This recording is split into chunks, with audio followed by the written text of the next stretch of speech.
We try to observe what's going on the outside to get to what is going on the inside. People often overestimate the skill at reading other people's mind. It's quite difficult actually to get to another person's inner states.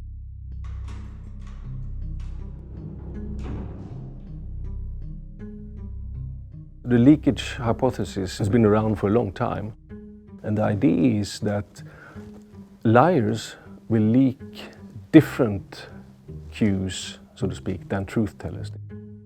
The idea with micro-expressions falls under the leakage hypothesis.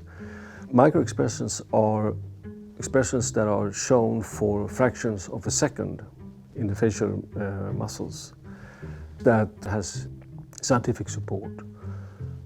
But the problem with this is that liars and truth tellers, they both show micro-expressions. And there's no micro-expressions that only liars show and no truth teller. So this is a problem with the idea of using micro-expressions to detect deceit. When you use these non-verbal cues, you perform just a bit better than chance level, 54%, and chance level is 50%. We also know from research that this also holds for police officers. They don't perform better. The only difference between police officers and others that have been studied is that police officers are more confident that they are accurate. So this is a dangerous combination, having poor accuracy but high confidence.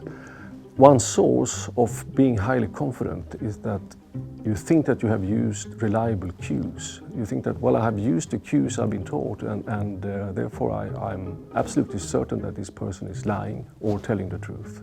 People tend to use non-verbal cues, gaze or fidgeting and so on.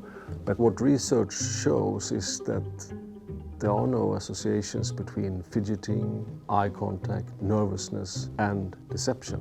Within the scientific community, there's no debate about this.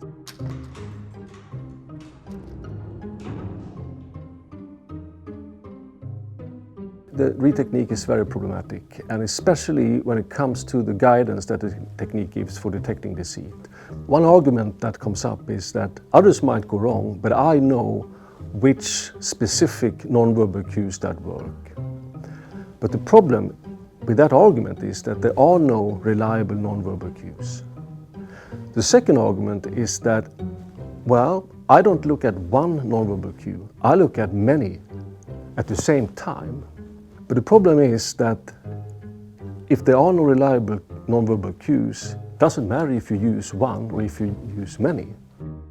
So today we can see a shift of paradigm that goes from the nonverbal approach and the emotional approach, which is about trying to read a person's inner mental states by observing behavior, to the cognitive approach. What you should do is to go for speech content. You can look for inconsistencies. It can be an inconsistency between what you know and the person is telling you. Use the background information that you have as an interrogator in an optimal way. You can look whether the person is telling things that can be verified or not, because the person can talk a lot, but he or she doesn't say anything that can be verified. You should also ask unanticipated questions or ask the suspect to respond in a format that is not anticipated. For example, to draw a sketch instead of verbally answering a question. That's the way forward for lie detection.